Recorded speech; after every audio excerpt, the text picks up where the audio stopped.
जुई थांब. अगं तुझं भान विकलेस का या पैशाच्या हव्यासापोटी? जमीन विकायची आहे तुला? अगं ती फक्त जमीन नाहीये, आपल्या नानांची आठवण आहे. आजही मला त्या वावरात एक गरका मारून आले ना तर नानांचा हात पकडून चालल्यासारखंच वाटतं. आणि काय शिकवलं ग आपल्याला नानांनी? ही माती म्हणजे माय आहे आपली, आणि त्या मायलाच विकायला निघालीस?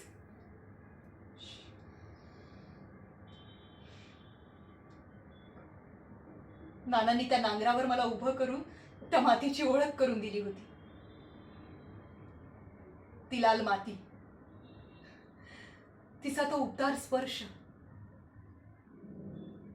पावसाची सर पडल्यावर तो दरवळ.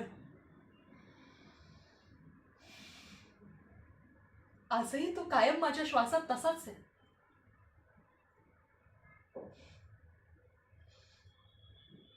त्या ढोपरापर्यंत चिखलात धडपडताना आयुष्य कसं सावरायचं हे सुद्धा नानाच शिकवलं.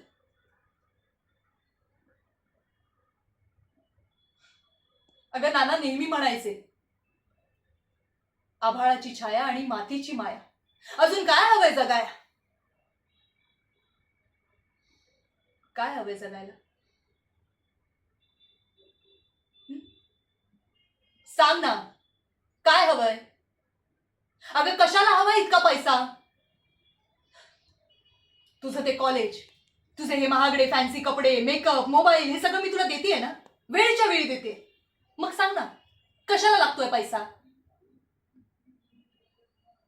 जुई, एक गोष्ट लक्षात ठेवायची, जमीन ही कसायची असते, विकायची नसते. आणि राहिला प्रश्न तुझ्या कॉलेजचा, त्याच्या फीचा, तर ते सगळं मी बघून घे. तू तुझं वेगळं डोकं नाही चालवायचा. हे बघ, मला तर याच्यावर अजिबात चर्चा नकोय. निघ निघ.